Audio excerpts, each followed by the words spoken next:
welcome to another exciting episode of her PlayBook podcast, your go-to space where we share real-life, unfiltered conversations of successful beauty queens in Uganda. Now on the set with me, I have one of I call her my babies because I've seen her grow, I've seen the amazing things she has done, and I can't wait to sit down with her today and digest her journey in the pageant industry. How was her experience? Where is she now? And what we can expect from her. So ladies and gentlemen, welcome with me, Jean Coprise Akulo. Yes. The life of the party, the big energy. An emphasis on baby. I'm half baby. It's so good to have you on set. Thank you so much for having me. Finally. Yeah, I've been keeping it. I'm like, when season 2 comes out, I need to get the life of the party. I need to be the premier. So I'm glad to have you on set Thank today. You so much for having me. And I can't wait to dive down into this. I also have enough. I might take all that 2 gallons of water because there's a lot to unpack. So for someone who doesn't know Jean, who is Jean? Behind this bubbly character, behind, this, outgoing personality. Yeah. Who is Jean? So as she has introduced, my name's Arakula Jean Coprise. I'm an interior designer professionally. That's one thing people don't know actually about me. Oh, yeah, true. Yes, and I'm an influencer. That's the part people know about me. I'm a social media influencer, one of Miss Rena's babies. I was Miss Tourism Uganda. Second runners-up, that was 2019. Then I got an opportunity, 2020, I was the first runners-up Miss Tourism Uganda. Jean is lively, bubbly, of course, and very intelligent. Oh, yeah. Yeah. Yeah. Before Miss Tourism, Yes. what was Jean up to? Where was Jean? What? In Chambogo, eating chikomando. I was in Chambogo, living life. Yeah. Did you have any thought of joining pageants, or you were just a normal girl existing, going to school and doing what your parents expected you to do? Yeah. When did this pageant thought come to you? So it's actually crazy because I started at senior 6. So there was a magazine. I think they stopped bringing it. But then every time on the magazine, they'll always put a prominent woman in Uganda that has impacted the community. So that time, I don't know how the magazine flunked into the school. And then I found Chala Elma Capel on the magazine. And she's a Karamajong. I'm also a Karamajong. So, of course, there's so many stereotypes that are surrounded with pageantry. Yeah, true. So I was like, wait, a Karamajong can actually contest. A dark-skinned girl can actually contest. So this actually inspired me. I'm like, this is something I've always wanted to do, something for my tribe, for my culture. So the fact that a Karamajong won Miss Tourism Uganda, that means it's also possible for me to win. So she's actually the first person that inspired me to join pageantry. That was Form 6, seeing her on the cover. Yeah. Then in Form 6 VAC, that's a whole story. Someone else also re-inspired me. I was doing waitressing in I've done all jobs in Uganda, but it's okay. So I was doing waitressing in Kotido, and then across the road, some man, he's called Mr. John. So he saw me and he came running. Oh my goodness, you're so beautiful. First I'm like, first relax, I've not plaited my hair, and he's looking at me that I'm beautiful. It was actually a shock, but I'm like, okay. Then he's like, you should try pageantry. Next year, I want you to contest. So I was like, I've always wanted to go for Miss Tourism. Yes, go for it. So he told me, I'm going to take your number, but remember, he's a white man. I was like, what if he wants other things? That's a speculation that we have. But I was like, let me just give him my number. For some reason, my gut told me, trust him. So I gave him my number. He didn't talk to me for an entire year. Then now when Miss Tourism auditions were coming in, like a month too, he called me. He's like, hi, Jean. This is John, the guy who told you last year you should come contest. Can you come and meet me at my home? I said, hey, this is a trap. How? I got to a man's home? Then I sat down. I was like, okay, I want to contest for Miss Tourism. First of all, I never wanted to tell my parents because I was worried about, the speculation around pageantry. But I needed the money. I needed everything. So I'm like, you know what? Just follow your gut. So I told all my friends. I gave them my location. And then I went with a border. So when you reach, the home is around Namugongo. I reached Namugongo. I'm like, okay, this is safe. Then I started seeing the thing taking me deep down in the village. I was like, now I'm seeing. I'm like, guys, I'm going to be sacrificed today. I'm going to be sold for kidneys just because I want to become a queen. But as I said, your instincts never lie. So when I actually reached the place, it was actually his wife who welcomed me. So only for me to find out that his wife is Miss Kola. She actually does dresses, the sister to Diana, the makeup artist. So I was like, wow. So he was like, the reason why I wanted you to come home is because I wanted you to meet my wife. So she does dresses, and then my sister-in-law does makeup. So it was like the whole family was a full package. So they were like, you know what, we're going to organize you, introduce you to Julio, they do your makeup. So they're the ones who set me up like for the pageantries. So I was like, this is such a beautiful family. I didn't expect this to go this way, and I was so proud of that. So when I did my photo shoot, I did everything. That's when I had to pay for registration. A very good friend of mine paid for my registration. So now 2 days to traveling. Then I went down to my parents. I said, mommy and daddy, I'm going to Karamoja tomorrow. Why? For Miss Tourism. Those things are pageants. There were so many speculations. Pageantry is about selling girls. It's about prostitution. It's about etc. So now I was like, no, daddy, Miss Tourism actually is a good pageant. I've seen people. I've talked to Elma because I made sure I inboxed her on Instagram. She already knew my passion. Like I told her next year I'm coming. Yeah. So I already knew I'd done research. So I told them whether you want or not, I'm going. So they had no option but to allow me to go. So actually it was my sister-in-law who hosted me in Moroto because we didn't have anywhere to stay in Moroto. So my sister-in-law hosted me. She's now married with my brother. They got married last year. So she hosted me. She took care of me. She gave me a full piece of chicken because of course she's trying to buy my love so that I allow her to marry my brother. So that's my entire story of pageant. That's how it started. It's very long, but yeah. So you get into Miss Tourism Karamoja. You board your bus. Yes. You're going. That got stuck on the way, but it's okay. You're on your way to Karamoja for camp. Yeah. What were your expectations? What did you expect to win, or you were just like, let me just give this a try and see how it goes? I wanted to give it a try because first of all, I'm not very. Now Karamoja has Karamoja has like very many districts. So each district has different language. Now since I'm from Abim, my language is slightly different from the others. You get. So when I went there, I knew that I did not know completely like the GA language. So I knew definitely I was going to be a little bit isolated. So that was my biggest worry. I was like, will they even accept me? People of Abim think that Abim people are actually not really Karamojong, that we actually are. So that was my biggest worry. I was like, let me go give it a try, but will they accept me because I actually don't know Karamojong? But I was so happy to be the first runners up. I was like, oh, I made it. Thank you. So you win, first runner up. Yeah. You have to go now to national. Yeah. Boot camp. You're going to meet 30 other girls from all over, Uganda. You've just been used to your neat family and school and all that. Yeah. Getting there, did you have any, there's a way, Karamoja, the picture we have of Karamoja is actually very, very different from when you go there. Yeah. So did you have all those fears coming into like, okay, when I get into this space with other girls, how will the reception be coming from Karamoja? Yeah. So definitely the fear is always there, but luckily for me, I've always been bubbly since school. So me fitting in was very easy. Day one, I was already looking for trainers. People want to hide at me. I'm like, hey, where are the trainers? Yeah, where is Miss Shona? Where is Miss Gertrude? So it was easy for me to fit in. So that being easy for me to fit in, I also had to make sure that I change the perspective about Karamoja. When I go there, I tell them about how Karamoja is beautiful. The biggest perspective about Karamoja is that girls are ugly. I don't know why. So they're like, oh, you're from Karamoja? I'm like, yes. Elma is from Karamoja. I'm from Karamoja. Salome is from Karamoja. Irene is from Karamoja. Can't you see we're all beautiful people? So that was the first thing, the first misconception that was corrected. They're like, okay, girls are beautiful from there. Then now, of course, showing them that we actually warm, we are welcoming, we are amazing. The only lie I refuse to edit is that when you reach that village, you have to undress so that people get traumatized. But that is for you to find out.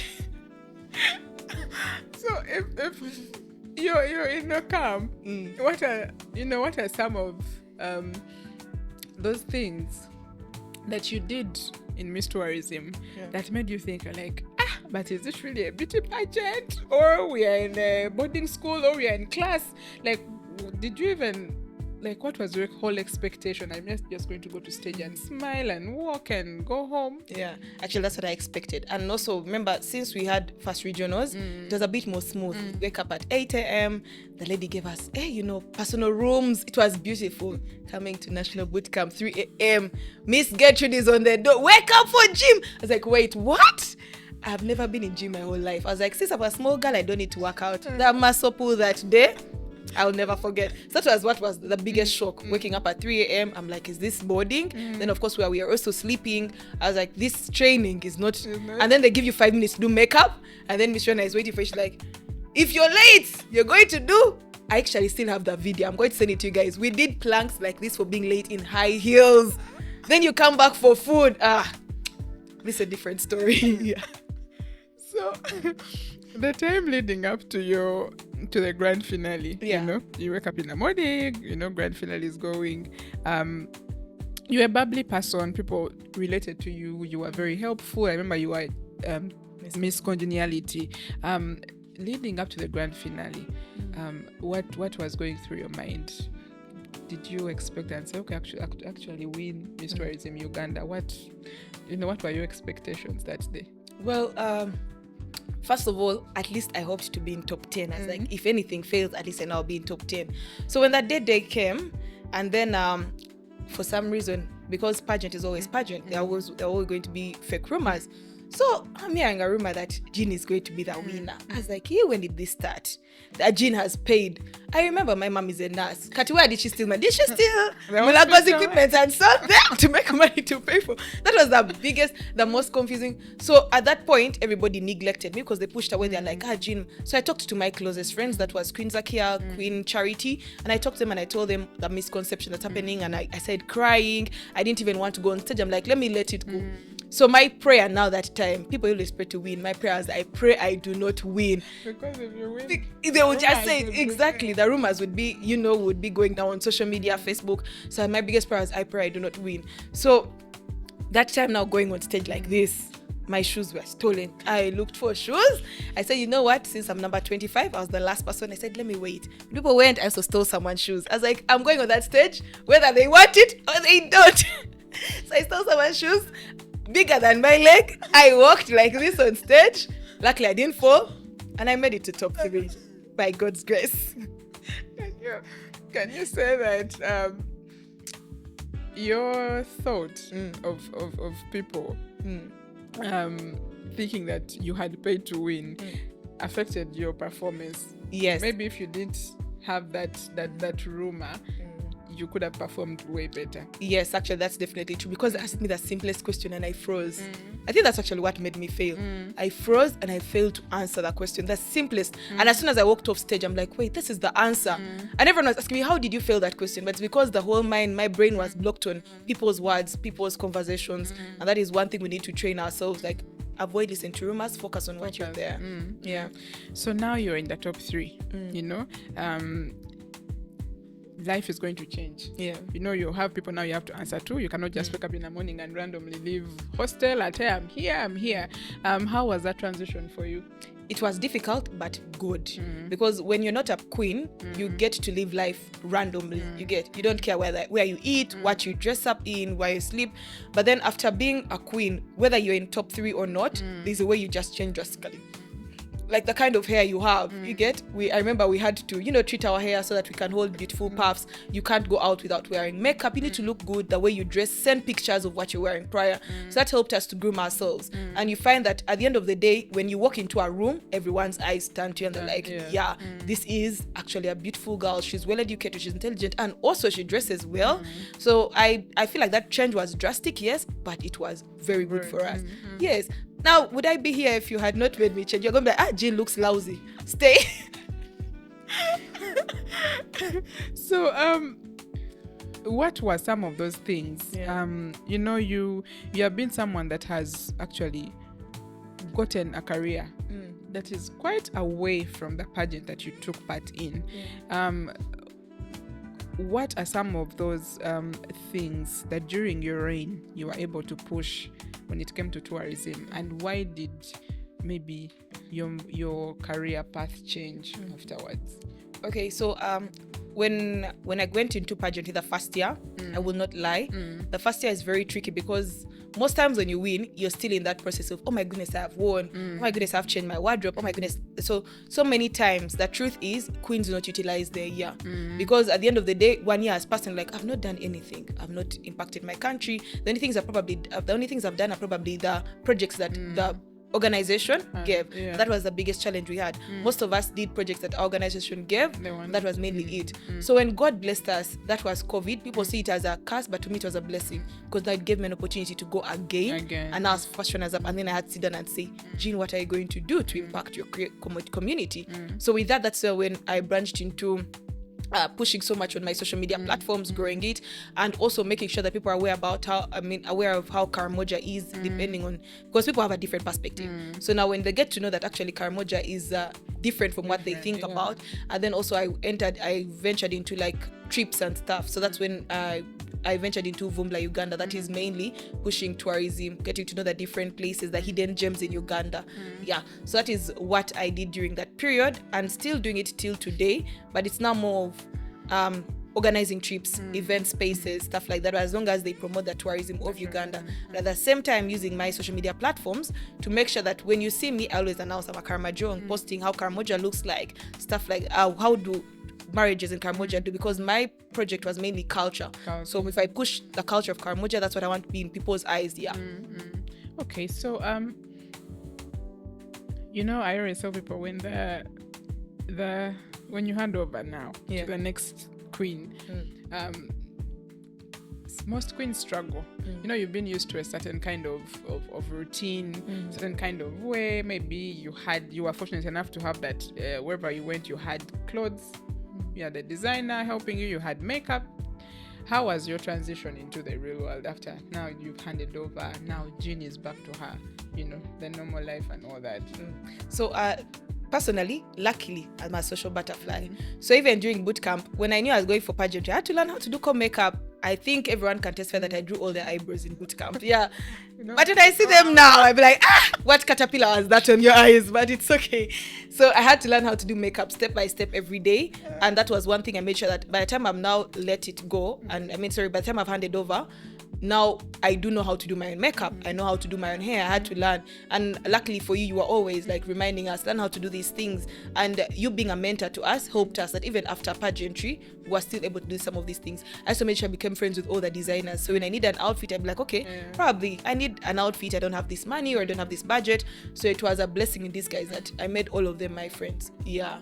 Okay, that's nice. What are some of those things that you got to learn about yourself and you say, okay, Jean, I didn't know that I could do this, and maybe there were things that you came out because you took part in a pageant? Yeah. First, I didn't know I was fierce. I'm bubbly, but I'm a bit timid. Even applying for a job, I say, let the job look for me. I will sit at home. So being in a pageant, you're forced to come forward, try for what you want and stuff like that. So I did not know that I was actually that fierce, that I would actually, struggle. I was able to make sure I'm on stage no matter what. I'm able to make sure that, work on the different things that I'm meant to work on. So that is something I did not know. I did not know that I would be able to be that aggressive.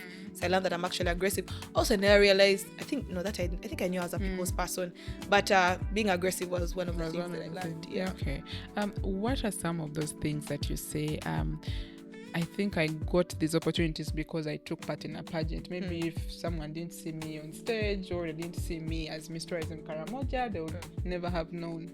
Truth is, I think my social media platforms, because yes, I'm an influencer, but my influencing journey started after going for the pageant. Because being in the pageant, you're trained how to be, confident. Because being on stage in front of people, like, that is not easy, and you have to talk. So that confidence, articulation, how you dress, how you look, how you portray yourself, that groomed me. So that by the time I started my social media journey, it was easier for me to grow because of that training. So I feel like my social media journey and the opportunities I'm having today till today are because of Miss Tourism, and I'll forever be grateful. It also comes back to hosting. I don't also know that I had the hosting skills still. Miss Marianne was like, Jean, I want you to host this year's Miss Tourism Uganda. And like, so that was my very first time hosting. I hosted. I said, yeah. So now when other opportunities started coming, that's now when I started getting hosting opportunities in Kenya, in South Africa, in Nigeria, in Egypt. All those still came from Miss Tourism. And if they had not given me that opportunity to host that night, nobody would have ever seen me to be able to trust me to go out. Yeah. Okay. So Jean is now an influencer. Yeah. We just follow these people on social media and we just see. We don't know where people get the energy to wake up every morning and shoot all these videos. Yeah. So where did this passion, apart from you being a social person and someone who is very outspoken, where did this whole, passion and motivation come from for you to get into influencing? So it started with me. I'm a mental health advocate. Growing up from a family where I'm very small, and then my sister is a plus size.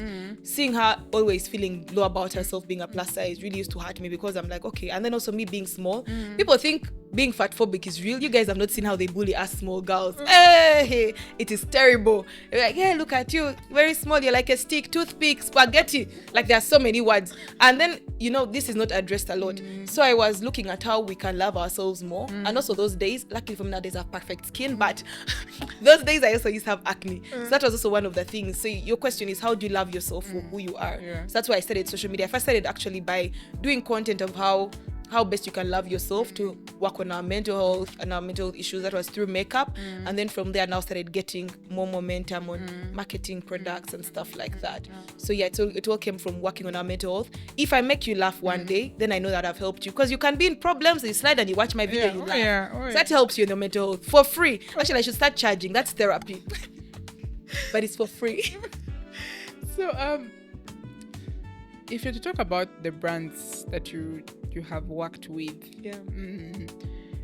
what do you think they look out for? Like, by the time a brand reaches out to you and says, oh, Jenny, I want you to do this for us and all that. Well, most of them have told me authenticity and creativity. Because when you give me a product or a service, I sit down and see how best can I make sure I communicate to the audience. Most people, when they're probably, most people when they're marketing, they just want to put the product out there. I need to understand your audience. So sometimes I also tell the brands that, you know what, I don't have your target market, because my audience is this and this and this, it's tailored to this. So that they're able to understand. So I only accept brand deals that are tailored to my audience, and I have to make sure that it's in a creative and authentic way that someone understands and is able to purchase. Because people say it's only about visibility, but me, I also want my brand to make sales, so they come back and sign for more times. So for us here in Uganda, you know that influencing, sorry to keep you around your career, but it's very interesting. People with influencing has not, it's a growing industry here in Uganda. And some of us wonder, how are these people benefiting from this? Because the time you put in to shoot a video and make it perfect, you have to be creative. What you shot for this client can't be the same thing you're going to shoot for this client. So what could you say are some of those benefits away from monetary? We don't know how much people are paid, but what are those benefits that come from being an influencer? Okay, so when it comes to monetary, basically the truth is everyone has a different rate card. And also one thing people should know is you don't have to have a particular number of followers to be an influencer. You just have to start. Because me personally, I would say I'm a macro because I have 100,000 followers, but then there are people with 3 million followers, 4 million followers, but you'll find they're paid less than me. Some might not even be getting deals. Why? Depends on how you've tailored your page and how people trust you. So other benefits, now me, for the last 2 years, I have never paid for hair, I have never paid for nails, I have never paid for waxing, I have never paid for, what else is there that's for free? Spa. I have never paid for, like, literally anything a girl needs. So you ask yourself, why do you need a man? If those are paid for. But anyways, all those are being paid for literally, and even there are different other opportunities. If you want maybe say an Airbnb, you can always contact someone. So I feel like those are the biggest things that lady needs, even outfits. So if you're a pageant queen and let's say you can actually grow your platform, there are people who are willing to give you those things for free. Do your nails, do your hair, do your lashes, so if you're able to get those and you're a pageant queen and that has really been a platform, why not? So how are you managing, at the same time you're an interior designer? How are you managing both of these roles and being able to still serve as an interior designer, but also as an influencer? I think it comes back to intent. I'm very intentional about what I want and what I do. And I do know that at the end of the day, to survive in Uganda, you need more than 10 jobs. So right now I have 7. I'm looking for more 3, then I'll be comfortable. But so that's how it is. So I make sure that I have a 9 to 5. I have content creation, I have an interior design company, and I do have different other businesses that I'm running. But I have to just be intentional and draw my program. I was even forced to get a PA because my PA will remind me, Jean, you have this and that. Yes. So that helps you a lot. Okay, that's very interesting. So just give us one funniest moment that happened to you in the pageant. I think the funniest moment was when they stole my shoes, guys, because I was traumatized. I said, what? After stealing, I'm also going to steal. But guys, stealing is bad. Do not steal. But if options are not available, please steal. Oh God. Have you ever found out whose shoes are those you took? I think I did. Should I mention? Queen Guna Sandra. I'm so sorry, but I stole your shoes when I was going on grand finale. Because you had many pairs, so I had to pick from you one. But I put them back. Yeah, after walking. I'm sure she's going to watch this episode and she'll have you on that one. So there's a way people view beauty queens, in Uganda. I think it's the way that the perception that they have of us. People look at you and then they take you for a certain level. And when you reach into a space, when they look at you, they might not view you as someone that is going to actually talk sense, or someone that will say something that is very knowledgeable, just a beautiful face that just knows how to look beautiful and sit. Have you faced some of those challenges in your work? Well, I have actually. The biggest challenge I face is when I'm talking to people on social media, like WhatsApp, and then they do not know who I am, and then maybe when they meet, they're like, you're the one, you're a girl, you're 25 years, especially now me being in a male-dominated industry when it comes to construction and stuff. So it's always surprising for them to see a female, or even when I first come, before them even talking to me, they're like, it's just a young girl, till you actually have the conversation. But they should realize that we are mentored. Even if you're not too perfect to the T, they're always going to be mentors that are going to curate you, articulate you to be the perfect person they want. So don't think when they're crowning someone, they're crowning wrongly. No, they know what they have seen, they see the vision, and that is what they're going to build you to be. Yeah. Okay. You are someone who is on social media, and sometimes being an influencer, there are parts of your life that you wouldn't have wanted to show, but comes with the job and all that. How have you been able to manage the backlash that comes with, Jean, you're an influencer, we're supposed to be like this, then we see you today, maybe tomorrow I saw you here, I saw you on a border, I saw you like this. How have you been able to manage all this? So luckily, God is good. Anyways, luckily, from the time I started social media influencing, I've always been my real self. I've always been raw. So what I always do to avoid backlash, because of course, you look at the people you want, you're inspired by, and see how best you can avoid going to that direction, or maybe when they fell out, when things happen to them. So what I started doing is I was authentic, and I make sure I post something before you come for me. So let's say, for example, I've used a border today. I will vlog that I'm using a border. So you don't come and say, share, I saw her on a border. There is no way you cannot do that, you get. So I always make sure that when I'm posting something, it's always really authentic, so that people grow with me. So I make sure my journey has been documented. But also at the end of the day, I also need to know, I need to separate my social media life from real private life. Where do I stay that is supposed to be private? Let's say, whom are you dating that's supposed to be private? If you want to put your relationship or marriage on social media, that is up to you. But at the end of the day, you should know there are consequences. So you need to know what are you putting on social media, what are your businesses, what are you owning, how many pieces of land, all that is supposed to be private. Because at the end of the day, no matter how much people shout for you or let's say hype you up, there'll always be someone who is out there rooting for you to go down.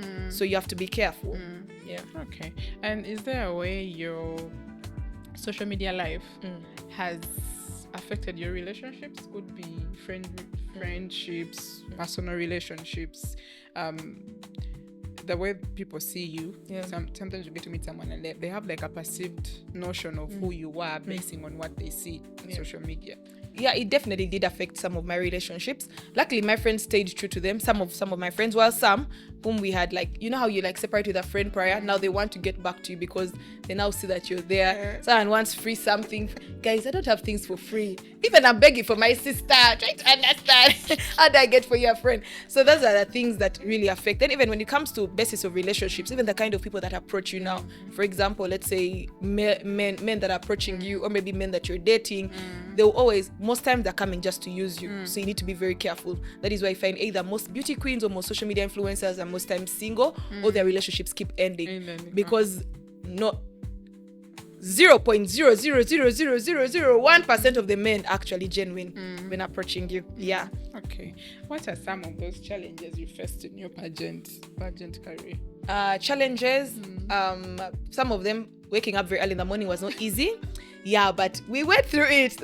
And then also, as I say, the perception of people thinking that maybe you're going to win, maybe that the trainers love you most, or what. Guys, it's not that. I think it's just about being yourself and being loved, it's not easy to buy love. It's like, how do I explain? It's like having a parent who has a favorite child. No matter what you do, they'll be the favorite child. So it's just about understanding such conversations and letting it go.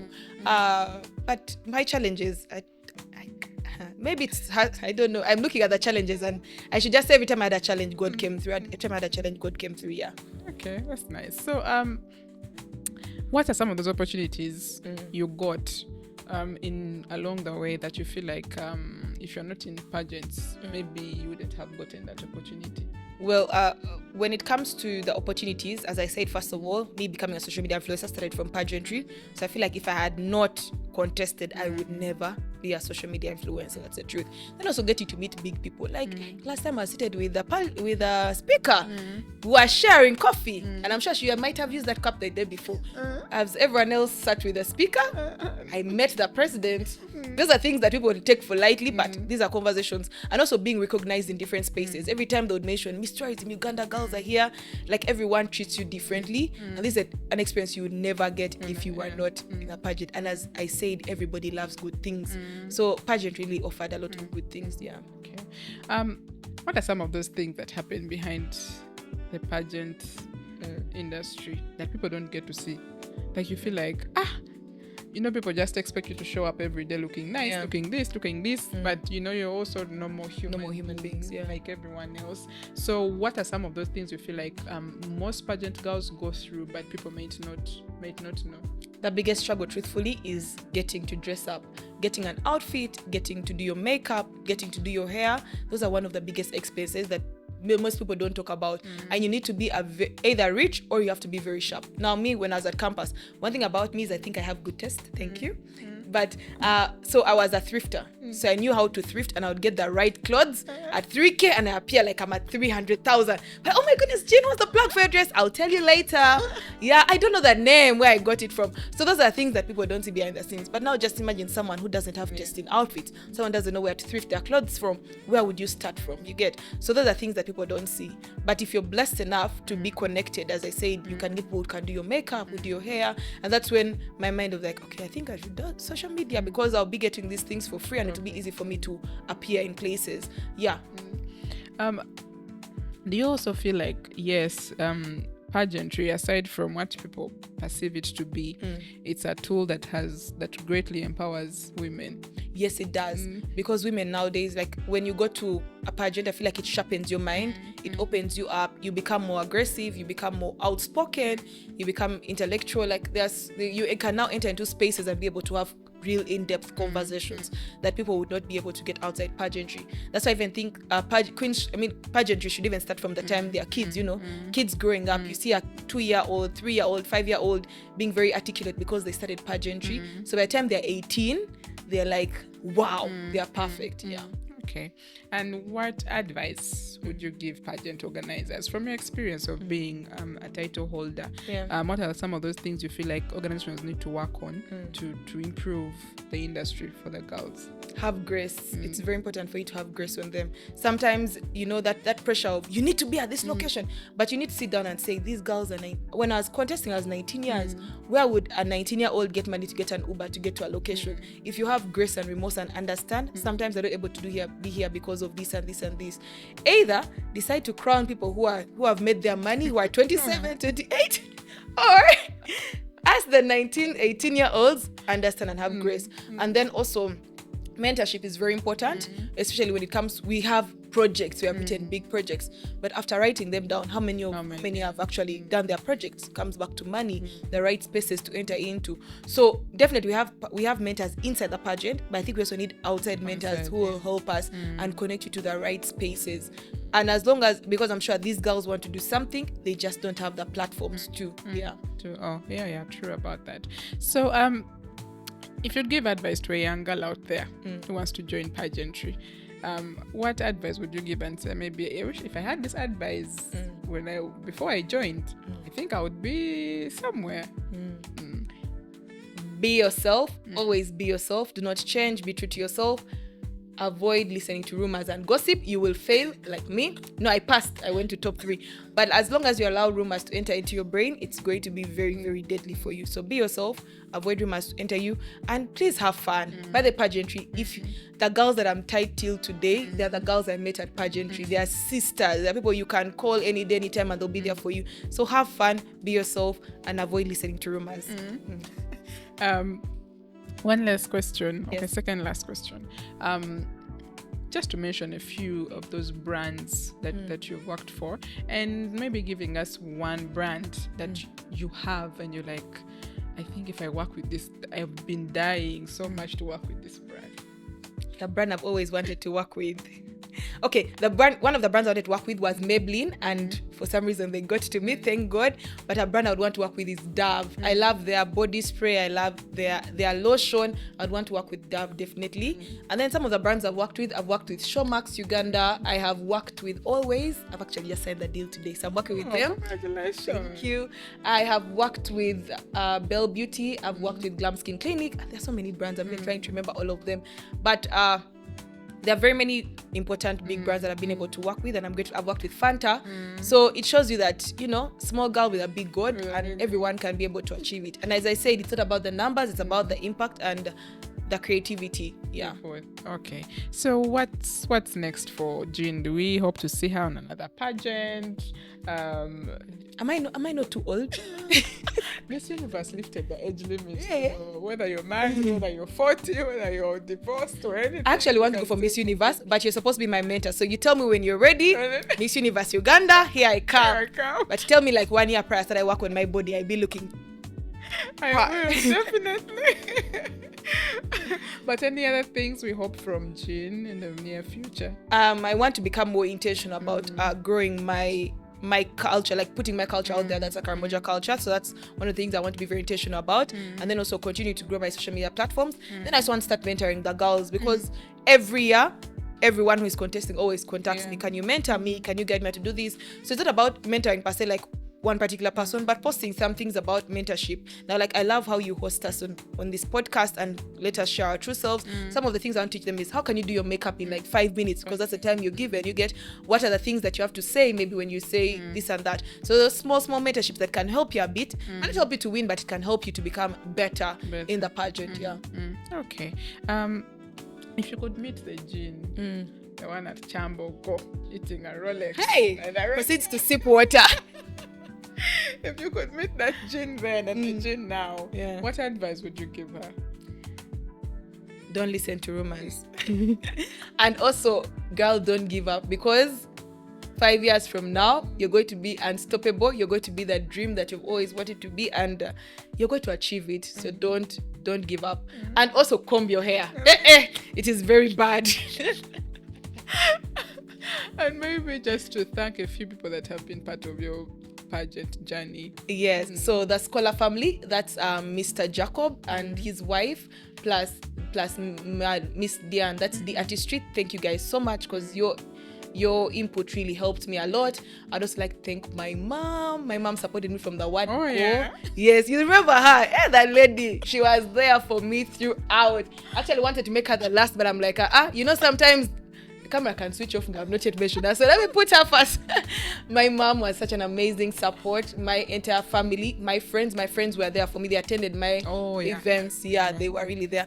I would also like to thank Miss Rona, Miss Sheila, and Miss Gertrude. These people handled me. They managed my nonsense, my noise, and they were really good mentors. I would also like to thank Queen Elma. She was my mentor before I joined the pageant, during the pageant, and after the pageant.